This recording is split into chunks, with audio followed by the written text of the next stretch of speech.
Hello and welcome to Nitro Talk. If you're into nitro engines, nitro vehicles, anything that'll do at the nitro side of the RC hobby, I really appreciate any like, comment, subscribe. All that stuff helps. Thank you very, very much. Uh, I need to talk about these Force Pro 21s. It's been a while since I made a video on these, and I did a lot of comparing with this and the SH PT21AO. And I kind of compared them. I compared them just as brand new engines. Basically, a look at and comparison of the parts of the two engines. Okay, and I don't think I ever really did a running comparison, a comparison after having put some time on the engines. The SHPT21AOs, I put 4 or 5 gallons on 2 of those. And both of those engines are still running. Little bit different story with the Force Pro 21s here. I have not had very good luck with these at all. Actually, if I were to speak candidly, these engines have been pieces of shit. And I feel I'm almost responsible a little bit because I was one of the only people who made a video talking about these engines. So I need to let my experiences be known, okay? I need to let y'all know how these engines have treated me. And then, you know, you can make your own educated decision on what to do. So one of the first things that I noticed about these engines, this was the one that I disassembled, the blackhead one that I disassembled for the video. I didn't notice at the time, but I think I had went to run this. This was going to be the first one that I ran, and I went to run it, and I noticed something, and that was, if you look in the rear of it here, you see the connecting rod, and you see a oil hole. You see that little hole, right? Let me get a pointer. That little hole right there. Right there. That is the oiling hole for the lower end of the conrod. That hole is supposed to be facing forward.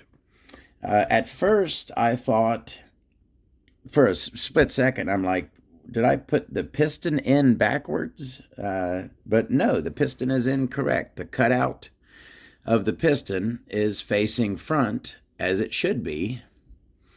But that conrod, so at the factory, because I didn't assemble the conrod and piston when I took this engine apart. It stayed as one piece. So at the factory, the connecting rod was put on backwards with the oil hole facing the rear. Just as a, just for contrast and comparison, this is the SHHCP 21 that I'm going to be doing something with here shortly. As you can see, the oil hole is not there. It is facing forward like it is supposed to.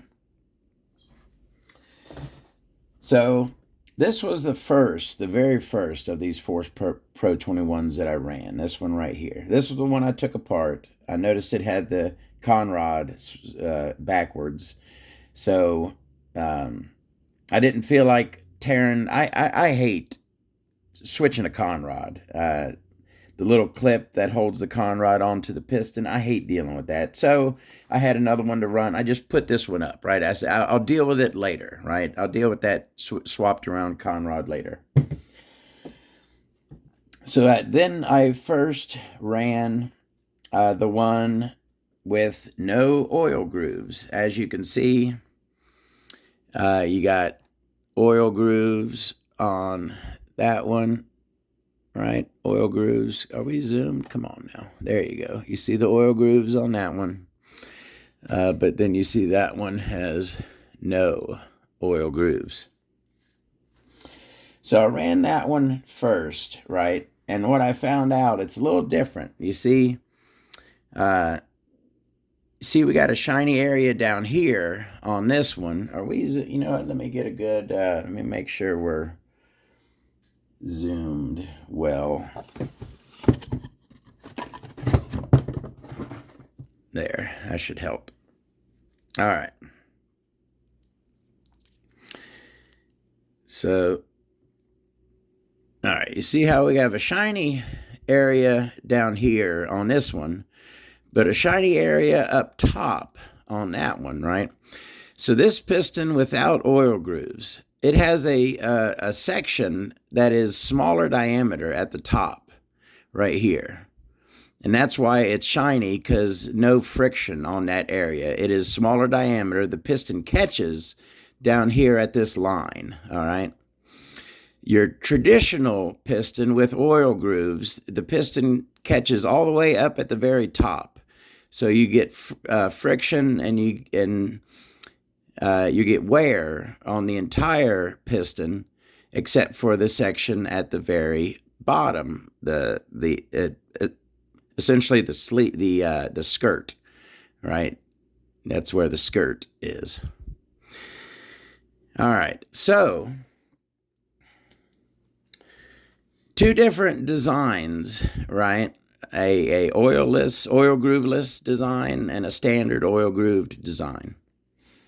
Both of these, so I ran that oil grooveless one first, and it lost compression before I hit a gallon, okay? And I'm thinking, all right, that's factory defect, whatever's going on, that oil groove situation, that is what caused this one to lose compression, right? Because of no oil grooves, something, whatever happened, right? And now also I want to make a note that both of these engines were broken in the exact same way I've broken in all of my engines for at least 5, probably closer to 7 or so years. My Nova Rossi Rolling, my Nova Rossi P5 XLT, all of my SHs. I ran a crap ton of different SHs. All of my track stars that I got 3, 4, 5, 6 gallons out of, all of them were broken in the exact same way that these two here were broken in. All right, so no difference there. Here's what all right, so let me stay on the story. So no oil grooves. That engine lost compression before it hit a gallon. All right. So I'm like, well, I'm gonna give that one has no weird piston. It's either a defect or something weird. They were trying the opinions varied on what the heck that was. But it's not normal, right? But we do have a normal style piston engine, right? Same engine with a standard piston that has oil grooves, right? So I'm like, that one shit the bed on me. I'm going to give a standard one a chance, right? And that's what I did here. Oil groove piston, right? Broke in, same way I did that one, same way I did all of my other engines that run beautifully, right? For long periods of time. Broke that one in, same way. Before I got to a gallon, loss of compression. This engine here, I put it back together. You know the hang test, where an engine needs to be able to support itself, right? You got to be able to hold that engine by the crank. This is a brand new engine right here, not even broken in. This is what an engine has to do, hold itself up, right? Like that. This engine here, less than a gallon on it. Look at the witness marks on that crank, right? Not a whole lot, not dark witness marks. that engine floppy fall right over. It does not have good compression. So that happened with both of these engines. I thought it was the oil groove thing, but that one has oil grooves. It did the same exact thing. So, two engines, two Force Pro 21s that did not last a gallon. That is ridiculous. That is something wrong. There's something wrong there. What do I think it is? Here's what my theory is. If you look at these, right, now let's look at this. Look at the top there. No detonation, really no signs of wear. It almost looks brand new still, right? There is a lot. Look at the discoloration on that piston, right? Look how in this section right here, it looks like there's wear at the top, but not down lower. But then in some spaces, the wear goes all the way down to the skirt, right? I think what we're seeing here at the top of this piston and at the top of this one too, it has kind of the same color thing going on. It just starts below that top section, right? But you can see the gradient of less wear, more wear. I think that these pistons are super soft. I think there's something wrong with the aluminum here. It's my guess, and no, I don't know for sure. I think there might be something wrong with this aluminum, and this stuff is just melting away quickly because to only last not even a gallon and to have lost its compression. Now, yes, that can happen with user error. You overheat an engine really bad, you can cash it out before you get any significant amount of fuel through it. Yes, that is possible. Did I do that to two engines? No, I don't think that's a reasonable guess at all. I ran these engines just like I run all my other engines. I don't run my engines lean.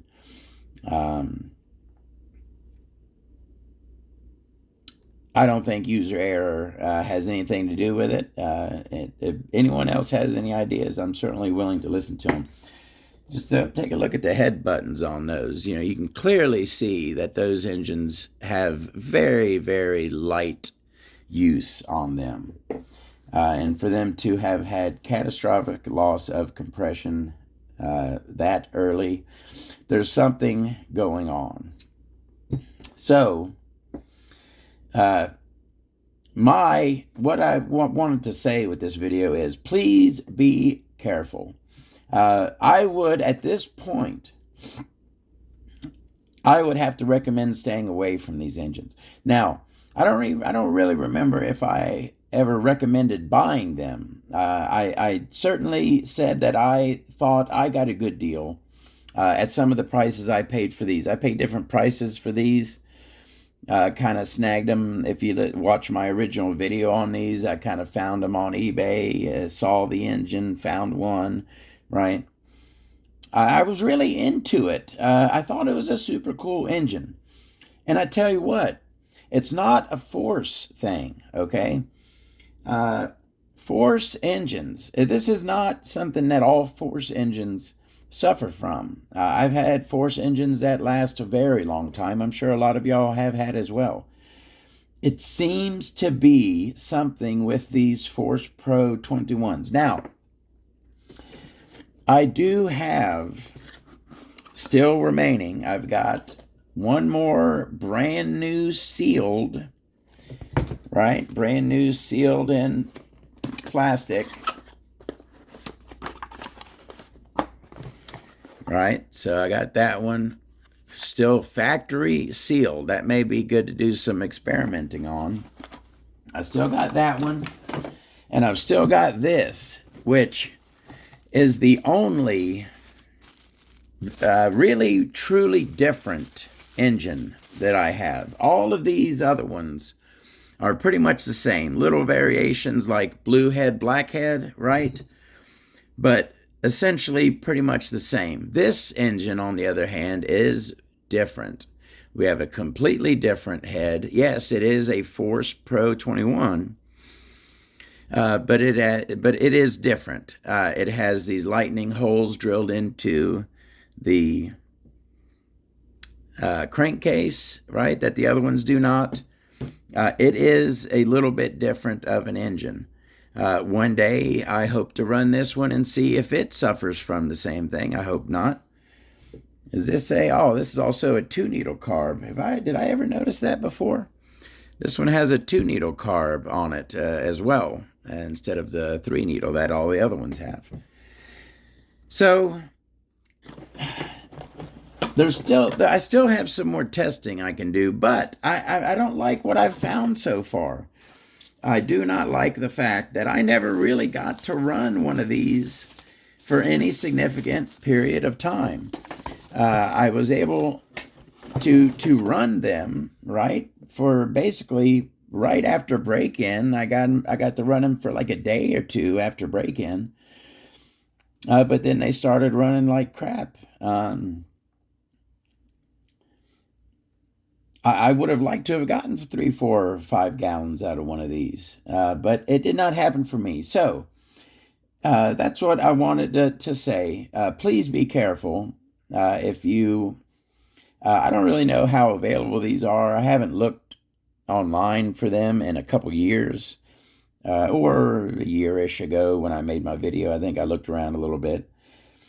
But please be careful. I did not have good luck with these. I had 2 of them, 2 different piston setups that both crapped out on me way, way too early. I think it may have something to do with that.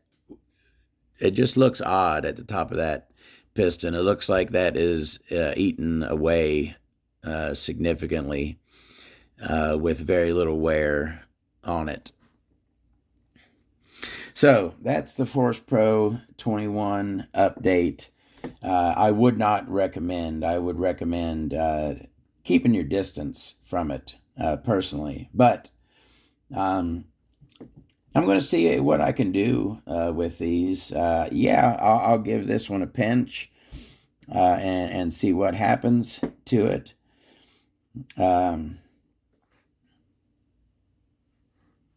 Same exact, yeah. Oh, no, look, I tell you what, I didn't notice before the variations that, like I said, they're all pretty much the same. Got a graphic on that one, and that one doesn't, right? The graphic there on the crankcase. But I just noticed something else, difference between these two, right? The black head and the blue head. I thought it was just the color of the head. Now these look very similar, right? They're both 3-port. Let's get a good look at the intake ports on those. They look a little different, right? The one's a little more rounded than the other. The Schnurley ports look very similar, have a very similar fang on them, right? But look up top here. Look at the thickness of the lip on this one and on that one. That is a very, very thick lip and a pretty thin lip on that one. So does that mean that, yes, these crankcases, they're different. So you got a lip, see that lip right there? Doesn't really have it on this one, just a little tiny lip, won't even catch your nail. This one has a big lip. And look how far, yes, this is sunk for that thicker lip on there. This countersink goes down further than that one. So these are a little different. Aside from the graphic and the color, right? I thought the differences were just the graphics and the color of the cooling head. They are a little bit different. Does that being sunk different mean a timing change between these two? They're still interesting, right? These engines are still very interesting, but I hate the fact that they both crapped out on me way too early. I'm repeating myself at this point. Thank you very much for joining me. Um, I hope that I did not turn anyone on to these engines that then had another bad experience with them. I hope that didn't happen a whole lot if it did. All right, y'all. Thank you very much for joining me. We'll see you later. Have a great day.